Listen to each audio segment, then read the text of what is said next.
So we are recording, and this is our first podcast, and it's just a free flow. And we pretty much cover all bases, metaphysical to religion to politics, and it's usually politically incorrect. I would say that pretty much Yeah, the way it goes, don't you think?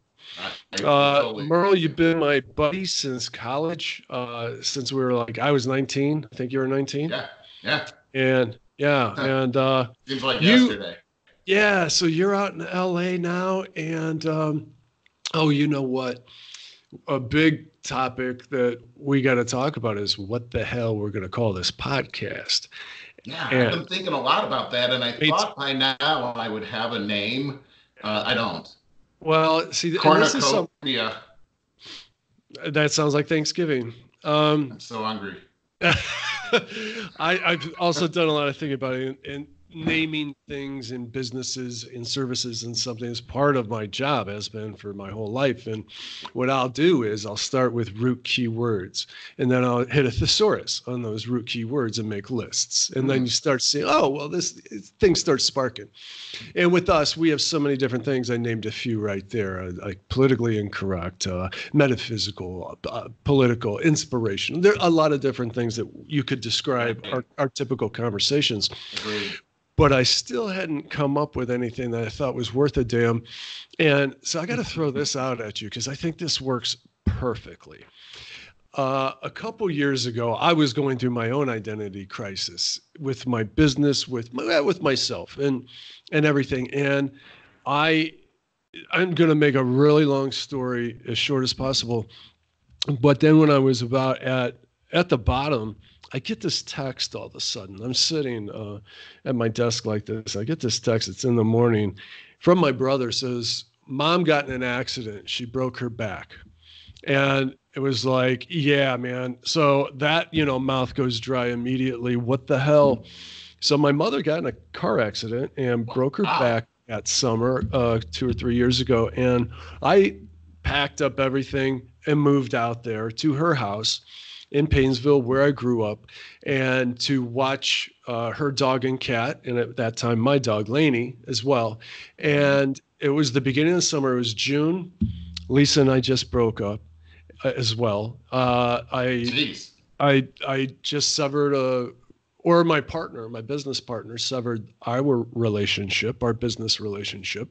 I was very frustrated. I was depressed, fighting depression. I was in a bad place. I Yeah, no did kidding. not know what I wanted to do with the rest of my life, with my career and everything. I felt it went to a very stagnant place of so-called web designer, which is a fucking commodity now, Mm, mm, mm, mm, and mm. me, I've always just been this creative design guy that I've just always wanted to be known for this high-end design. I wanted to just, why should I not be able to make a great living with relative anonymity.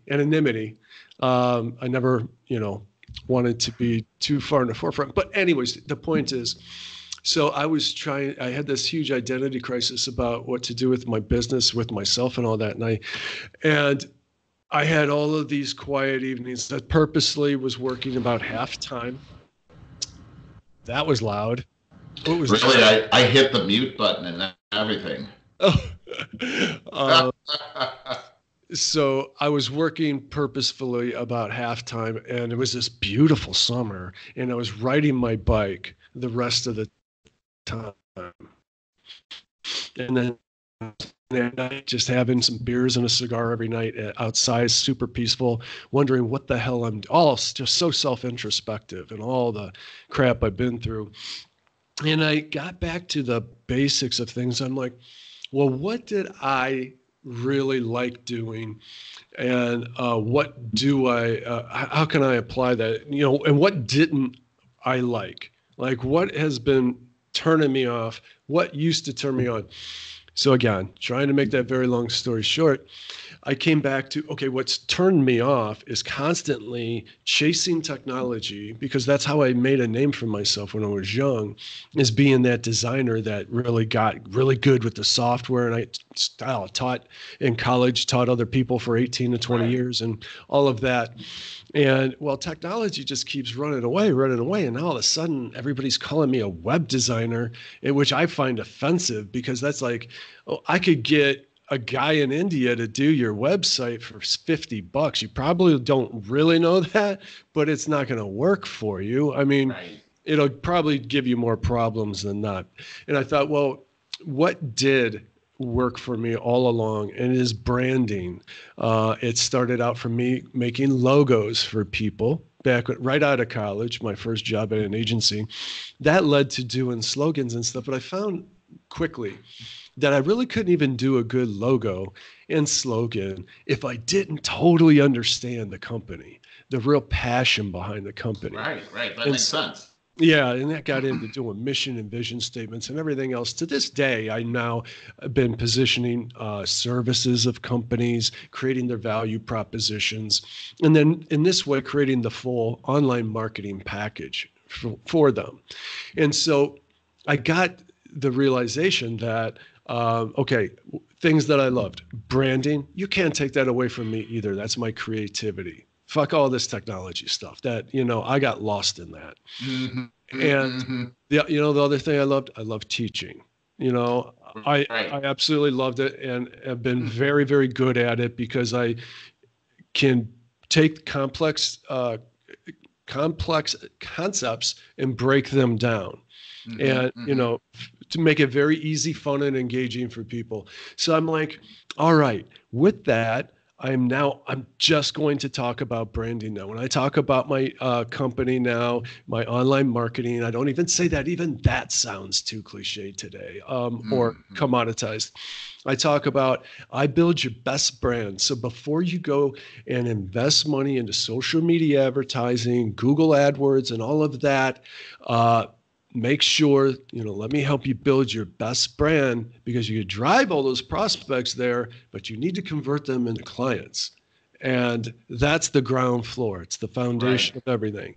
You get that foundation right, you're going to save tons of money in the future on all your marketing efforts. And you're going to Mm. know what to use for your marketing efforts. Boy, I sure can relate to this. That's my value proposition Yeah. Yeah. for myself now. So I'm getting to the business name. So I'm thinking too, all during all of this, this actually is coming to the point.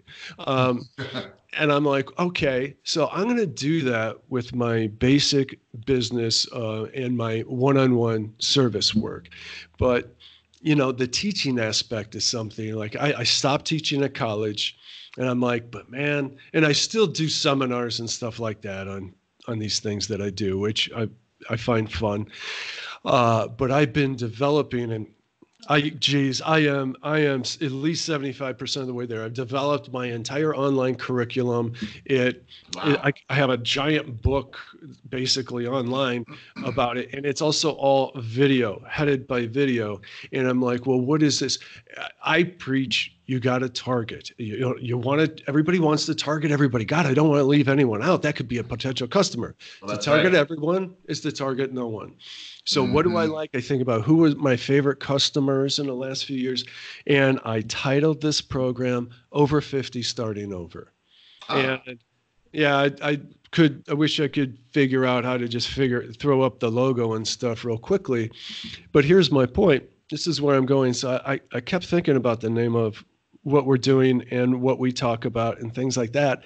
How does it not fit in perfectly with the over 50 starting over thing? Boy, I Dude, love that, Barry. exactly. Where are you right now? See, I'm over Over 50, 50 starting starting over. over. I mean, and we're I have talking about it. goosebumps right now, man. And That's so exactly. And the awesome. whole premise behind the whole program is to find your biggest passion. Exactly the journey I just described that I went through for myself. And That's I've talked to you outstanding. about this. Yes. You and I have talked about this a lot. You can do whatever you want now because you're Yes. prime. So Ah, I think that's what we should think of. I love it. I don't know. I'm completely enthusiastic about this because Barry, Great. this is exactly my thing that it's almost like as you would say, the universe has been speaking to me Yeah. Oh just yeah. every day about, hey, this is your chance. Don't do something that feels like, the ball and the chain. Do something that causes your heart to soar. Yes. And don't worry about the money. The money's going to come. Whatever it is that Yes. you love, God created you for a purpose, and He put inside of you the desires of your heart. So the desires of your heart should lead you to the thing that's going to prosper you. And I've been thinking about that a lot lately, Barry. And in fact, that's what drove me to sending you the text message like, hey, man, we got to get online and start doing this, because we're talking about it too. It's just the all of nature is calling out and saying, do this. Agreed. This is, and what you just said has been the journey that I've been on. And I got to tell you, I am, as you know, a businessman. I've been very successful in my past as a sales leader, and killing it in LA in sales, man. Well, and all over the country. Yes.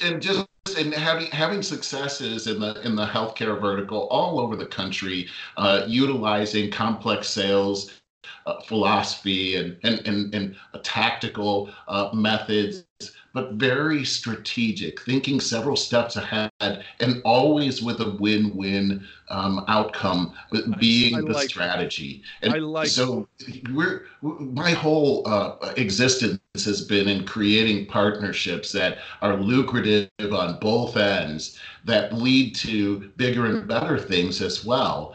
And so now I've sort of, that's sort of in the rear view mirror now. Made some decisions, and here I am on the precipice. I've got this opportunity to to look at what else is out there. What's really the thing that makes my heart soar? And I think about the fact that I'm 53 right now.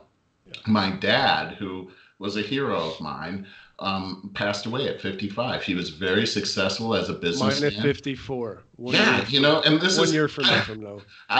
You know what, Barry? I mean, you were there for me when that happened to me, and I lost my dad. And I made a commitment at that time that I'm not going out that way. Yeah. And my whole life has revolved around, there are things that are much more important than being successful climbing the ladder. And I feel like that was a lesson my dad learned too late. And that's a lesson, he paid for it with his life. And that's a lesson that I don't want to waste in my own life. I have kids that are looking at me too, and I know how powerful that is. Yeah. And here I am at his exact same age. And it just seems like, come on, this is your best friend from college. It just, the whole way that we came together, and the dreams that we had, and how you were going into graphic design and I was going into telecommunications, and it seemed like you were working really hard and I was screwing around all the time. It seems like I came to the conclusion. I got the best deal on that one. Yes, you did. I did come to the conclusion. I was even thinking about that just the other day. I created bad work habits for myself because I didn't work smart. I worked hard. I worked harder than anybody, but I didn't work smart. Anyone work harder than you in college. I didn't work smart. Yeah. And I've always taken the hard way. Like, why? And that is another thing about the premise of this. I said to you recently, it's time we start freaking enjoying what we're doing. Living life, actually living life. You're right, Barry. And life is too short. Here we are. I mean, we're the same age, and here we are. I mean, one thing I will say, Barry, is that I'm looking at you, man, and you look fantastic. Oh, I think this is a new age for people. Totally. That are our age. I mean, our parents. I mean, I'll just take my dad. I don't want to be disrespectful, but I'm in way better shape than he ever was in his 50s. And I intend to keep it that way. Yeah, no, it's totally different now. I don't know all of why that is. I think about it a lot. I do too.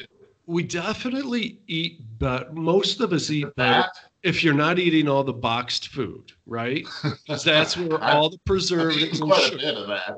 Well, that's terrible. That's terrible. Because there's quite a I'm getting movement. away from it though. I Good, hear you. because there's quite a movement away from that. Thank Yeah. God. The other thing is for sure exercise. I don't know how much you Yeah. exercise these days, but I have Every to other day I'm exercise. at the gym. Yeah. Great, because I think that's number one. I think I that's the number one key. 'Cause remember that ridiculous show with Will Ferrell as the newscaster and the Yeah, I segments? love that show. What's that called? The news The movie. Anchorman. Yes, Anchorman. yeah. I Well, love that that movie. it The was a first one. spoof on the 70s. That's when people Yes. only first started exercising. Can you believe It, that? seriously, that's what changed, I think, for Well, maybe you could be right about I that. think That so. makes a lot of sense, actually. Yeah, remember when everybody was wearing their warm up sweats Yeah, all the the time? new You know? sweats. Remember when tennis Yeah. shoes finally changed into those crazy looking shoes? Yeah, I Uh, was like, what are these? What? yeah, yeah. These aren't Whoa. my kids. Right.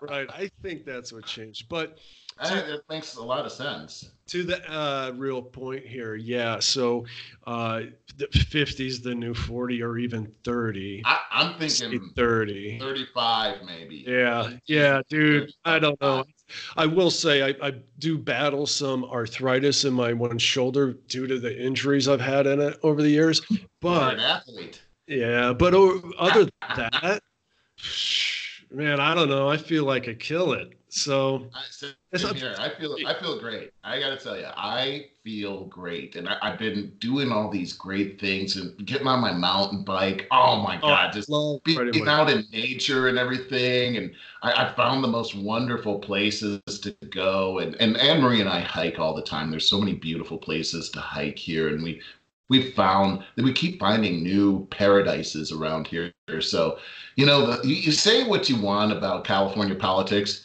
It's terrible. yeah, But one thing that's hard to leave, and believe me, we're the thinking about beauty. leaving. Uh, Yeah, it's just, I mean, I Dude, I gotta remember, ask you, what's the latest with the fires that have been all around you for the last? well, here's we're in good shape right now. They have been all around us. Every time the wind starts blowing, another fire starts here. And I just don't remember. I mean, I remember this being the case ever since I moved here, is that there was fire danger every time the wind blew, but it didn't actually mean a fire was going to start. And now it's a new precedent. It seems like every time those Santa Anas start blowing, several fires pop up everywhere, and they're trying to blame it on global warming, but it just doesn't make sense. I mean, it seems like I don't want to be a conspiracy theorist, but I don't know. And this whole thing about PG&E, our energy company, is somehow creating some of these fires where sparks coming off of. I've not But heard that. yeah, well, the last big fire that started up north, and that started. You can actually go online and you can see it starting. It was a transformer sparked, and when I say spark, that's how they call it, a spark. It was like a giant flare came off of Mm. that thing, and the winds were blowing, and it turned into a big forest fire within minutes. Oh my God. And so this It's been keeps so dry. happening. The last one, last summer, I mean, last fall, I guess it was right about this time last fall when we had that terrible fire here, and they said it was PG&E started that one, and the one in Paradise, California, the one that killed everybody. That's the one that they really nailed PG&E on, saying that they were negligent and they caused the fire. That trapped everyone in that city, and very few of them got out of there alive. Oh my God. Oh Jesus. Well, okay. I do want to say, remember the politically correct versus incorrect thing. I think you said global warming, and I think we're supposed to say climate change. I Oh, think. Isn't really? that the way It's that climate goes? change now. I hear it being used interchangeably. I And mean, I if I think were a it's proponent of interesting. global warming, I would call it climate change because it Mhm. seems more I mean, they seem to be concerned when it's warm and when it's cold now. So Yeah. I guess climate change is a better term. Here's my take on that, and I've not had a reason to change my. I'm always, dude. You know me. I'm always looking for new answers, new perspective. My views on anything are pretty malleable. I will evolve my opinion on anything if I get new, better knowledge. And Me too. look for that with the whole climate change argument and all that. And it's so complicated that, first of all, we're not scientists. I always remember that. I'm not a scientist. So yeah, I'm going to err on the side of a guy that's a hell of a lot smarter than me. So here's the two ways I look at it. Yeah, definitely we're going through climate change.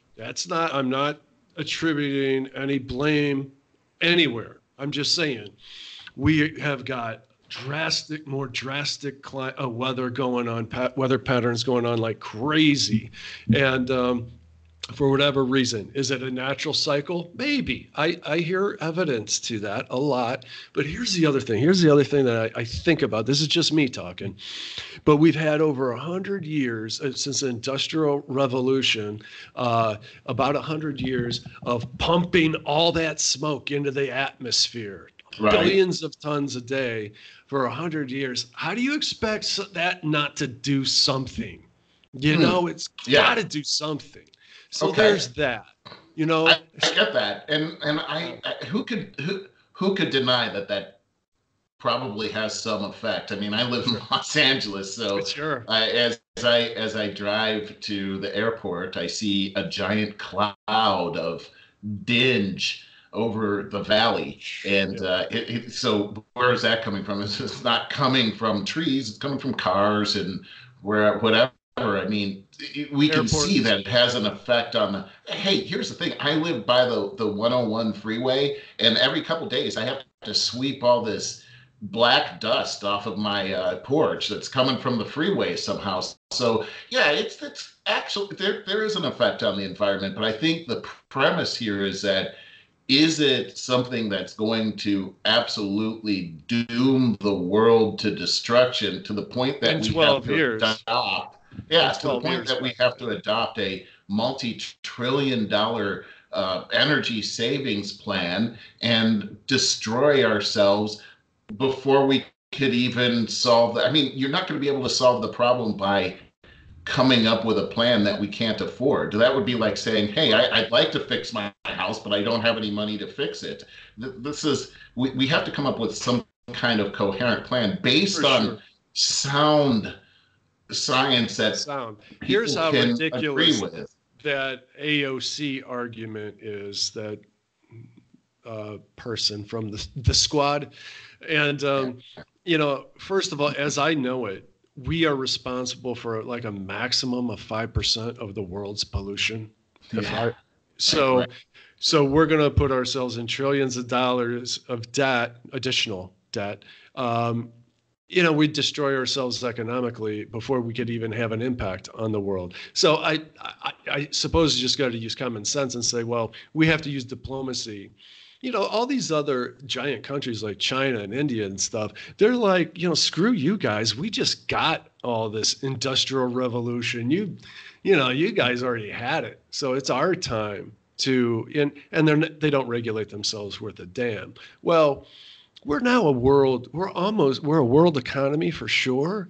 Or it will eventually become more and more of a world government. We are influencing each other much more now. So we have to think along those lines if we want to really curb all this. Not to mention, we have to do everything we can just to encourage, what's the word, restorable energy?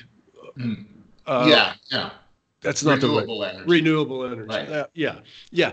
Oh, man, there was a few years ago, about 3 years ago, a video going around like on Facebook and stuff. I thought it was the coolest thing ever, and I had to look it back up again, about replacing every inch of asphalt in the country with these solar tiles.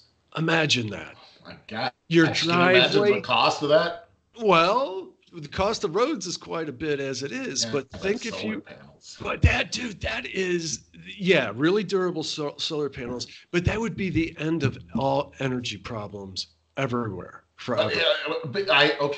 I hear what you're saying, and it would be great if we could just snap our fingers and make that happen, but it's the enormous cost to I putting have a something like follow-up. that together? Okay, I want to hear it. So why had it? I heard about it 3 years later. So I looked it up, and they did a large experiment in France. I forget how many miles of road they did with this, and it just was not near cost effective to repair and keep maintained. I can But imagine. I hope in the future we can continue to improve it, and it becomes. If you think about the concept in the video I saw, it's like, oh my God, that's Well, the solution to all of the world's energy problems. I hear what you're saying, and I think that it does sound great. And here's my take is that I don't trust politicians, and Or I energy and companies. and when their concern about the global, I'm sorry, climate change makes me very skeptical and worried about what they're really trying to do. And when I look at, especially coming from the Democratic Party, but I look at the Republicans as well, but I'm a conservative. Sure. But when I look at the plans that they've put into place, like for instance, Social Security, Medicare, Medicaid, the Obamacare, and now we're looking at the Green New Deal and we're looking at Medicare for All. These are programs that sound so good. But Yeah. in reality, what we found is that you typically get subpar. What we've also found is that many times when these programs have come out, we've been deceived by what the program really is. Yeah. And there seems to be a great deal of money in all of these programs. That's really the root reason why these programs have been proposed in the first place. And you brought it up earlier about a one world government. It seems to me that the United States and these programs, including Social Security and Medicare, Medicaid, have caused the central government to become much stronger and much less accountable for those trillions of dollars that have come in. We have no accountability. These are massive Ponzi schemes. If you take a look at Social Security, it was actually proposed to us as an insurance plan, but it's got nothing to do with insurance. We're just like what's the guy that did the big Ponzi scheme? You're taking money in. Bernie Yeah, somebody. Bernie. Yeah, and so you're taking money Madoff. in and you're saying, and they're even sending out documents that show how much money you've made in your entire lifetime and how much you've committed to Social Security. But the way insurance works is they take that money and they invest it in annuities so that when you need to get that money back, it has grown. The money has grown. It was set aside. It's grown, and you get the benefit of how that money grew. The way Social Security works is not like that. Your money, there's an illusion that your money is in a nest egg somewhere growing and waiting for you to retire. No, Right. that money has been spent, and they're expecting the people behind us that are working to pay for me. That's exactly what Bernie was doing. He was taking the money and saying it's growing, and then he was paying returns back to the people that had invested, but it wasn't money that was growing. It was money coming from the new recruits he was getting in there. And when people called on it and wanted their money back, it wasn't there because it was a big Ponzi scheme. That's what the federal government is doing. And so when you look at climate change, this is a worldwide project. It's a worldwide strategy, and it lines up with a one world government, which is exactly in America what our founders would have vehemently opposed. They were all about the individual and individual rights that were inalienable rights that came from God, not from a government or a world leader. This is something that leads to oppression and tyranny. And so we see these things. We just saw Elizabeth Warren put out what she called a $21 trillion plan for Medicare for all. And then when they researched she even distanced her own peers with that. I think that's a death blow to her campaign. But when they researched it, the experts came back and said it was $52 trillion. Now, here's the deal. Our GDP averaged over the last 3 years 19 trillion. So what she's talking about is a deal that would be 3 times our gross domestic product. So she wants all of the money for 3 years of everything everyone makes in America. Now, here's the deal. Medicare, Medicaid is already $21 trillion in the hole. It's unfunded. We can't pay for that. So you're going to add 52 trillion. And she just came out this week with how she's going to get that money. She's going to charge millionaires a percentage of their wealth. Now, that is 1,000% unconstitutional right there. Life, liberty, and the pursuit of happiness includes your property. And the government has never been in the business of taking your property. They're talking about taking 6% of a person that has $1 billion as far as assets. They're not talking about an income tax. They're talking about a compulsory tax that causes you to have to give up a portion of your property. That is a fundamentally different plan and relationship that we will now have with the federal government if Elizabeth Warren gets her way, which means this, that your property, oh, sure, we're talking about the 1%ers or the 5%ers. That's just getting the foot in the door and setting a precedent. And what they can do now is they can slide the scale and say, well, now if you make $150,000 a year, you're rich, and we desire this much money for you. And here's why they're going to do it, is because if you take all that money, 6% of all the billionaires in the world, if you take, it doesn't add up to $52 trillion. It doesn't even come close. No, that means definitely the middle class is going to have to pay for it. Always. And they're saying that that's not going to be the case, but we're looking at just one program of hers. What are they going to do with the healthcare system? I mean, what are they going to do with all the other plans that they have? Sure. We're not just looking at healthcare. We're already $22 trillion in debt. This is one plan that's going to add $52 trillion to the pile. There's no possible way for our society to absorb anything like that. But the politically correct machine turns you into a scared little rabbit that has to hide in the hole because you are a bigot if you want to take away health care from the poorest of the poor, which are normally people of color, whatever. And by the way, I think everyone is a person of color. We all have color in our skin. That's exactly the thing. And this is the silliest thing, is when they get on the whole reparations thing, because they want to, for one, they always want to divide people with anything controversial. Because then they say, see, you're a victim and I'm on your side. I'll help save you. Yeah, exactly. Dude, listen. So Pocahontas goes and gets a blood test to prove how American Indian she is. And CNN, they pump it out there like, see, without even realizing it just proves that she's infinitely less Indian than the average American. I know, right? Okay, so back to the reparations. Oh, for sure. So back to the whole reparations argument. How do you decide who is a so-called African American? And so who's supposed to pay and who's supposed to receive? Because we all have varying degrees of that blood, man. Today. You're exactly and what if right, you're Jamaican, man? Just about everyone Jamaican. Get in line and say that they're black. Hey, I'm black too. If I don't have enough, I identify. You know what? I identify. Exactly. Just if you identify, that's all that matters. Now, Give me the money. Show me the money. Yep, exactly. I'm 100% on that one. Well, here's the other thing to think about, Barry, is the war on poverty that Lyndon B. Johnson started back in the 60s has now cost us over $20 trillion. I mean, so much poverty. The war on poverty was actually, those are the reparations. So that was the beginning of our welfare state that has been climbing. It has caused so much poverty. We incentivize people to have children out of wedlock. And that is the worst part. I agree. Well, I would agree that every statistic part of the beginning.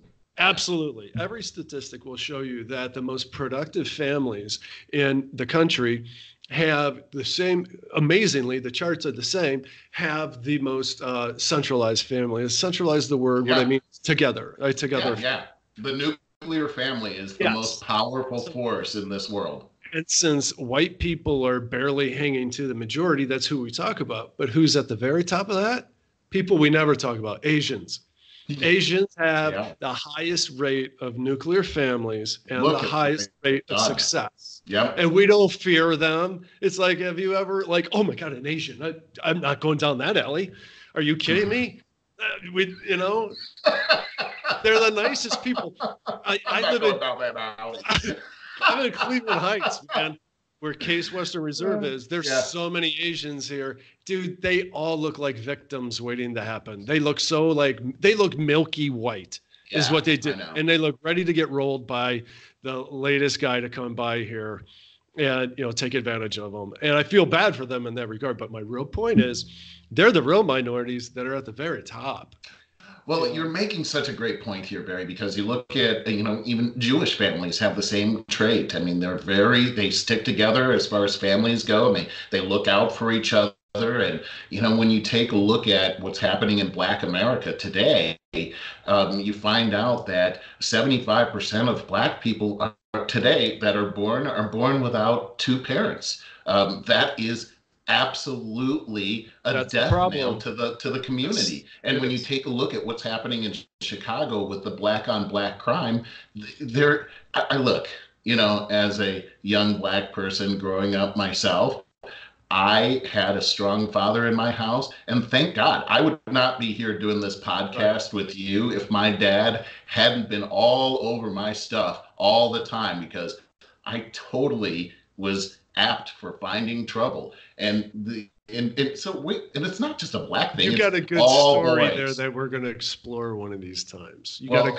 a transition story there. Yeah. Well, and all boys have this. They need to have a strong father. They will run over their mother. Moms are great, but you need a dad to be there to discipline.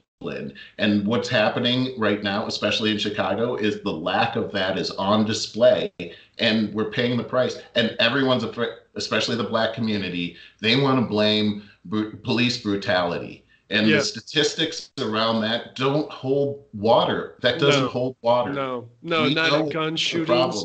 And to your point, shoot more white people. You could do the numbers on it. You say, well, there's more white people out there.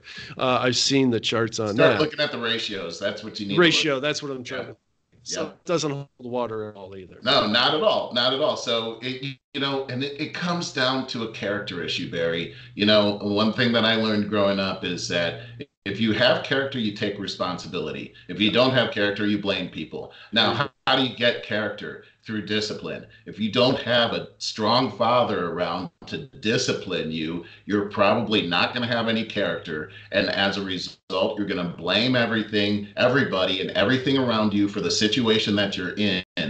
And people of character know that the situation they're in today is the culmination of everything that they've done in their life up until now. Look around you. Whatever you have around you is because of what you have decided to dream, what you have decided to believe in your heart is what's around you right now.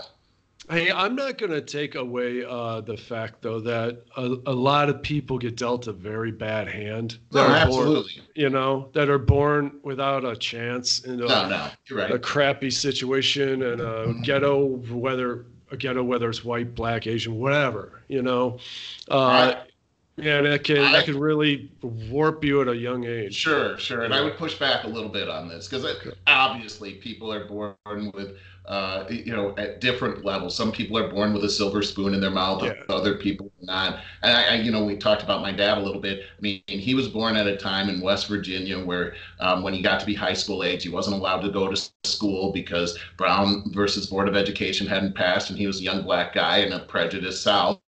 And he lived in a shack. His mother refused to take welfare. She didn't want handouts. That's one thing that my dad learned. And through just miraculous, he gets this scholarship and he goes. But here's the thing is that in America, your chance, you can be born into a family like that.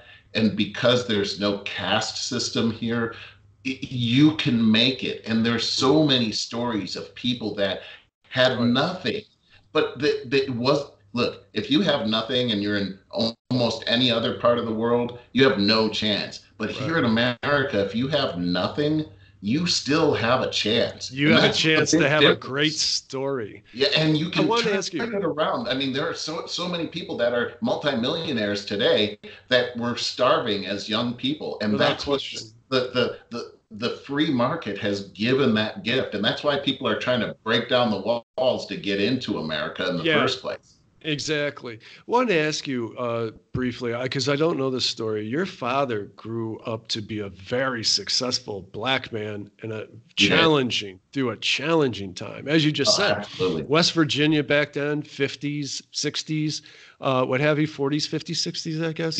He grew up in What that was time. his fuel? Was it his parents or was it some inner determination? What drove him to the success that I he's think, vice president of Ohio Bell, as I recall, yeah, when he died? yes. He was Jesus, yeah. and then by then it had turned into Ameritech. So, Oh, it but did. yeah, Okay. he was the vice president there, and when he died at 55 years old, and he grew up in a broken family. Actually, I his didn't know that. yeah, he in West Virginia. Now this is a really crazy story. My In West Virginia, grandparents grew up in West Virginia too, and is they used that to drag me back there when I was a kid. oh, I my hated dad it. I hated it. never wanted to go back there. I've Really? never been there. Nope. My He father's side of the family is still very West Virginia-ish, and my mother's side is absolutely not. And I always have just related more to my mother's side. My brother's always related more to my father's side. But yeah, they used to interesting. drag us to West Virginia when we were little. I'm so glad that Oh, didn't happen to me. yeah, and I'm sorry I interrupted you. Go ahead. No, that's okay. Well, and so here's the deal: is that they were poor as anything, and my Everybody out there is. now right around the time my dad was 8, his father left, and his mother was raising. He had several older brothers and sisters that were not in the house anymore.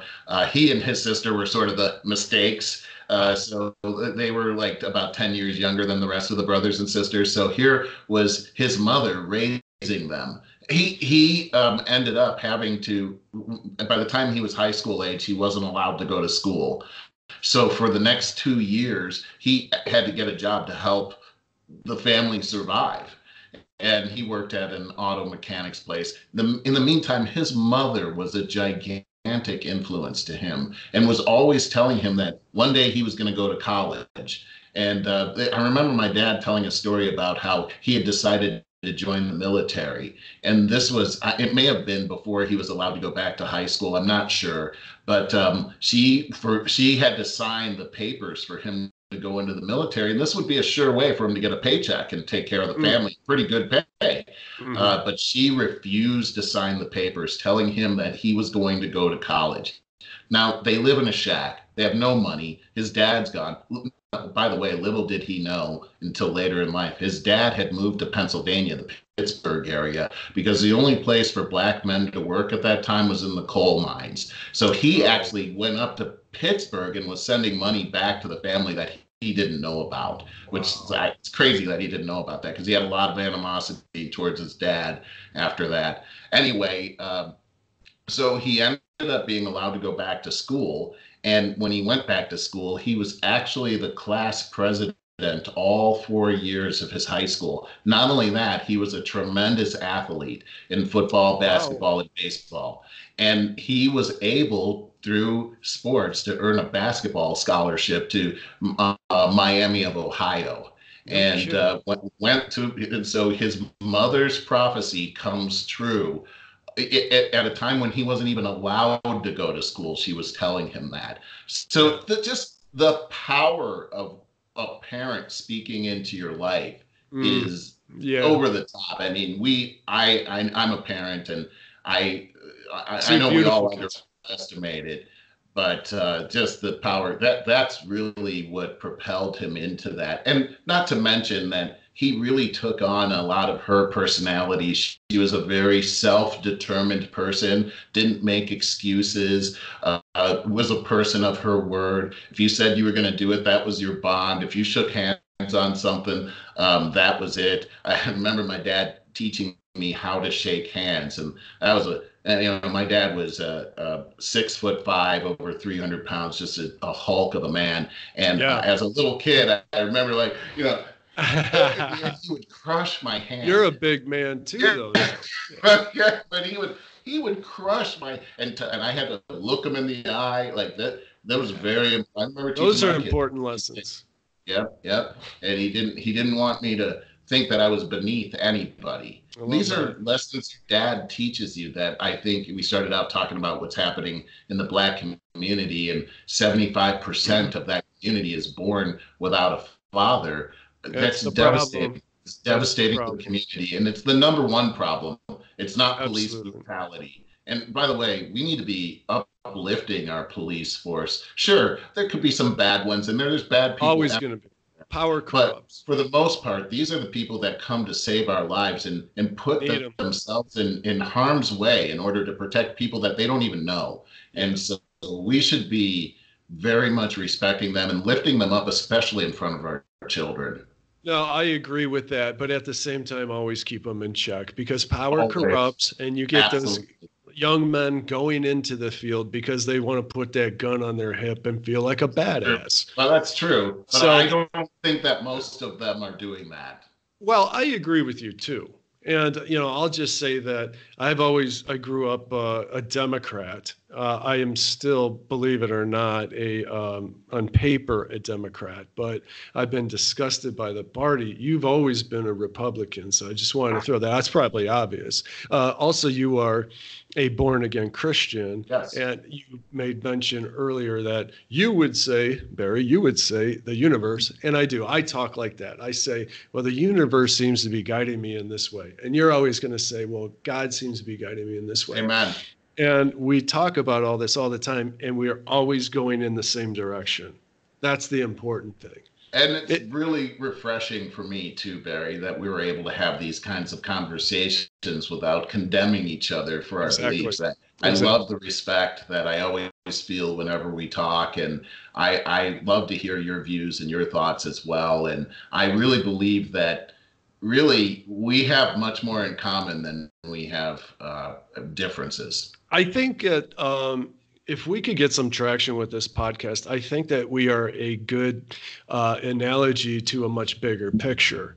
Okay, first of all, the far left is going to think I'm a far right Nazi. Okay, they are today. That's true. Just for talking to me. Yes, of course. But I'm still exactly where I've been, in the middle. So no one's going to confuse me as being too far right. But we do have enough differences where I think a lot of people could say, wow, those guys are really that close and everything. Yeah, we're extremely close. And when we talk about things, I pretty much always use God when I talk to you, because when I say the universe, it's God to me. It's still God to me. I mean, I'll go into a lot more depth about that in the future, because, my thoughts and feelings on that are super solid. My entire life have been trying to answer the questions that I've always needed since I was a kid. I needed to understand what the hell infinity was. And I think I finally have something to apply that to. So, I got to hear that, by the way. You want to hear it now? Okay. No, I think that's a deep subject. It's a big one. It's a big one. Well, we will get back to that. I wanted to, because we are coming up on an hour. That went by fast. Really too fast. But I wanted to just go through some current event headlines real quick. I think that's very important. And of course, right now we're going through. Okay, so I'm pulling on news.com, and Democrats discussing multiple articles of impeachment against Trump, with a nice big picture of Pelosi at the stand there. And I want to, you are way more detail oriented when it comes to the politics. I'm a concept guy. And as the concept goes, I've been disgusted with my kind of former party.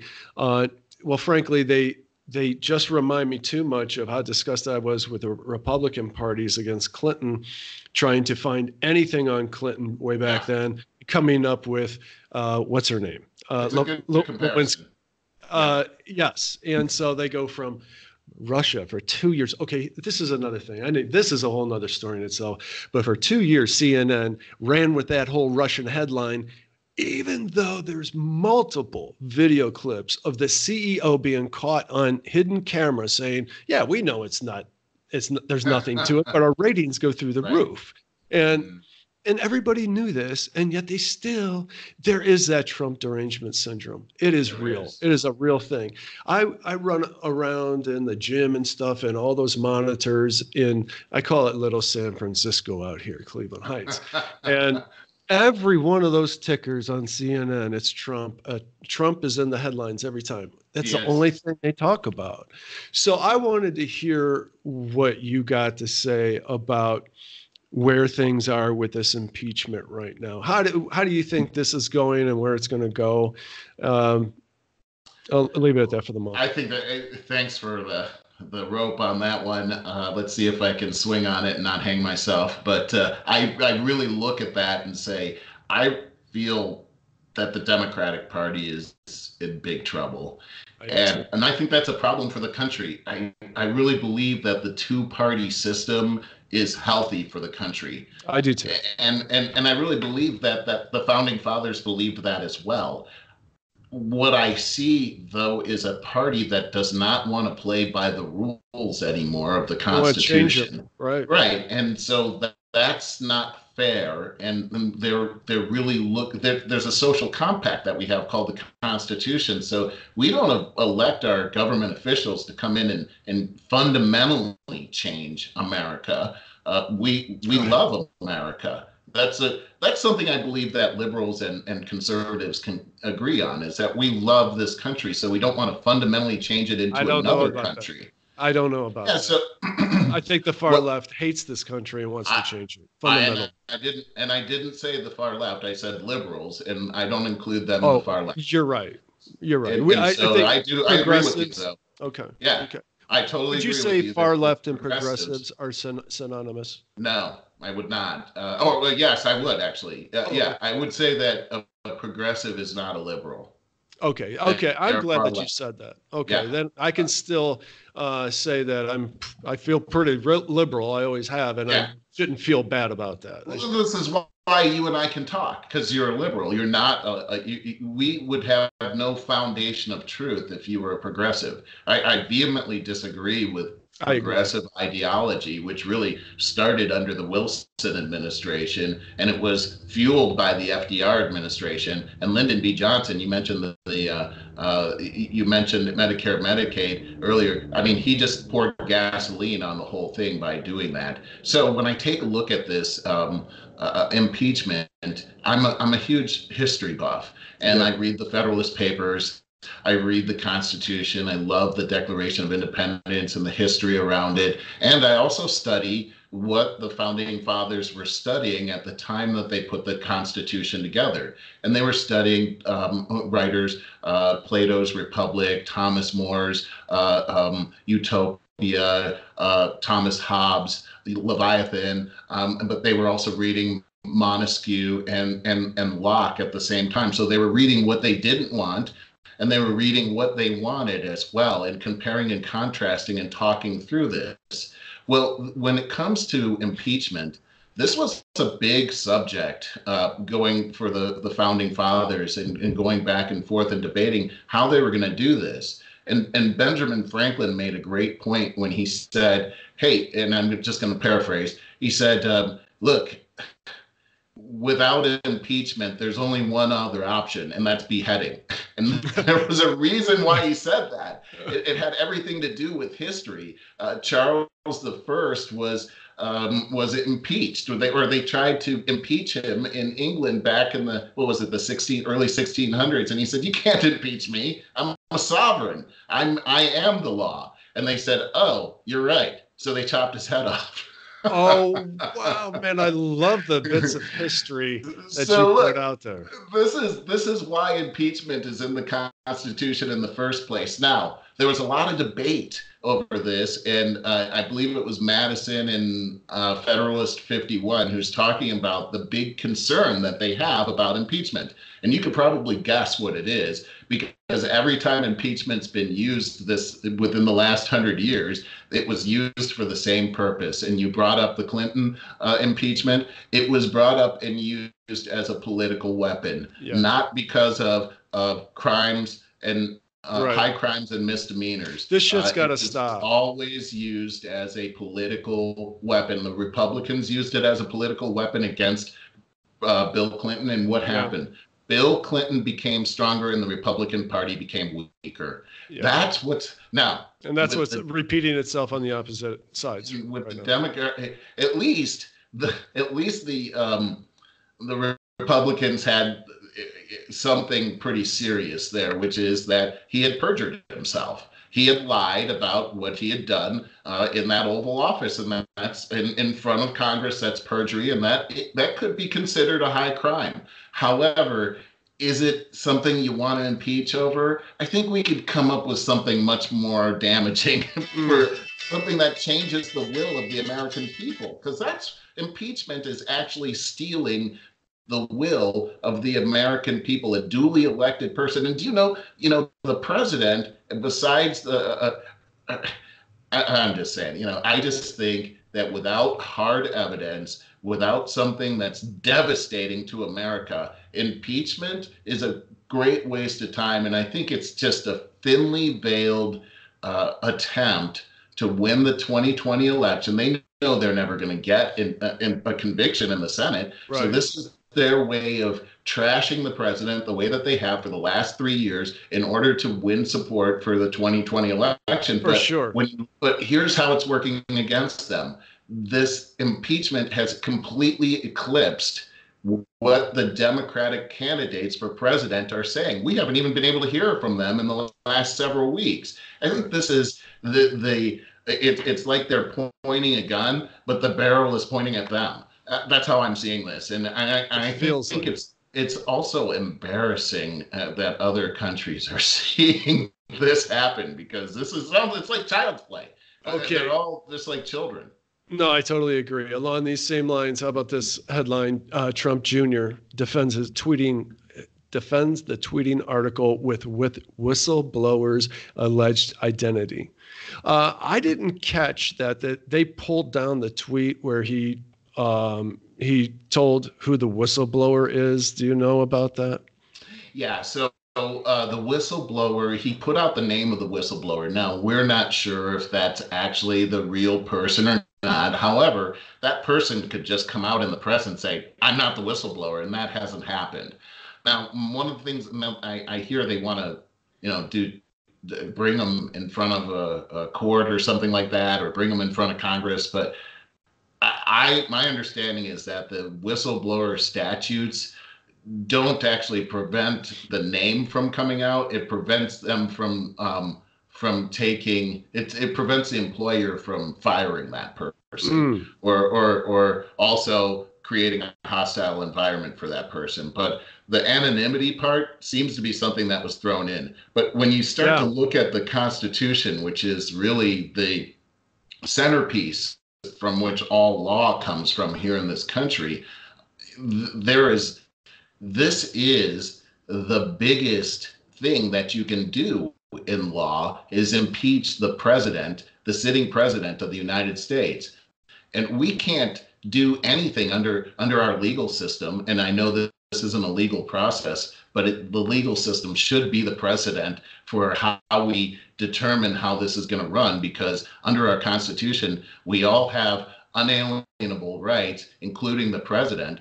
So the president should have the opportunity to defend himself and have due process. And I'm not seeing anything like that here. It seems No, it seems like it's so non-transparent. It actually reminds me of the public hearings that Stalin had that were complete kangaroo court, and they were forcing people to say things that they knew weren't true, but they also had been coerced into these testimonies because they were fearing of their own life, liberty, and pursuit of happiness. So I'm seeing that and it just seems like we're setting a terrible, terrible precedent going forward.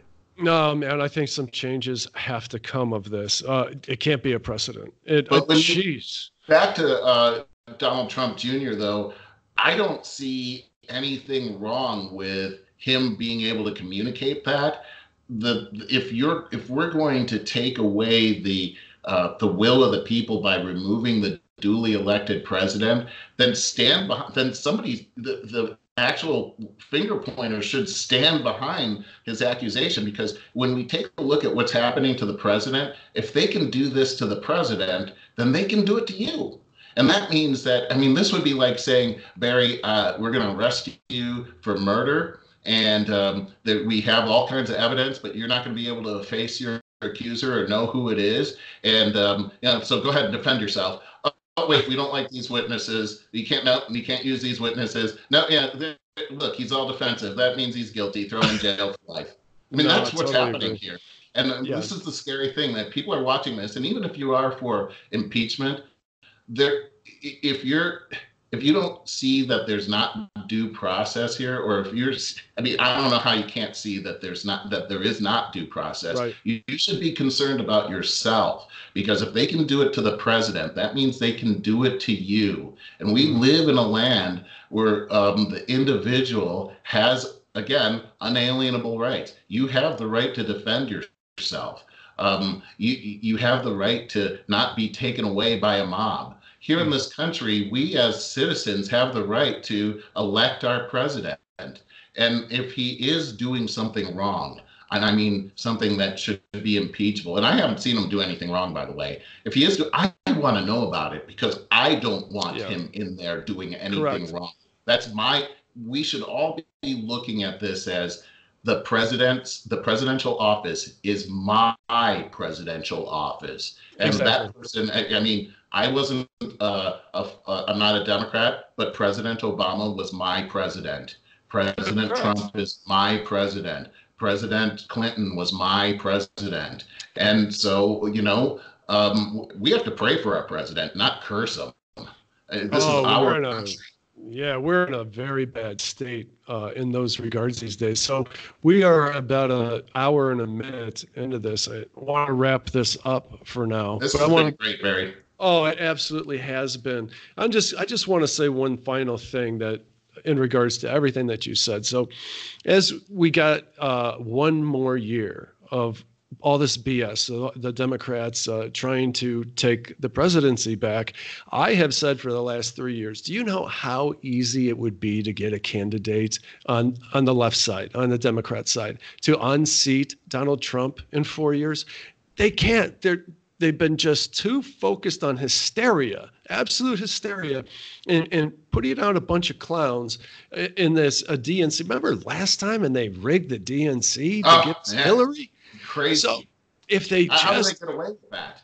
I know. How do they get away with that? Look what they're doing to Tulsi Gabbard right now. And she's the most credible one I think they have out there. They eat them alive.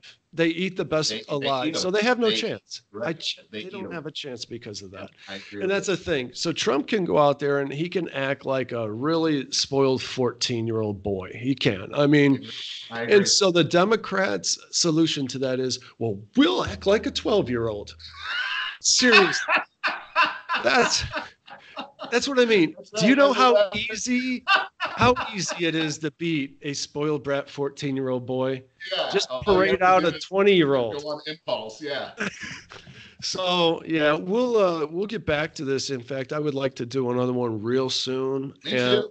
We got some things to iron out, and I have to return a call. So I'm going to stop recording now, and I'll talk to you real soon.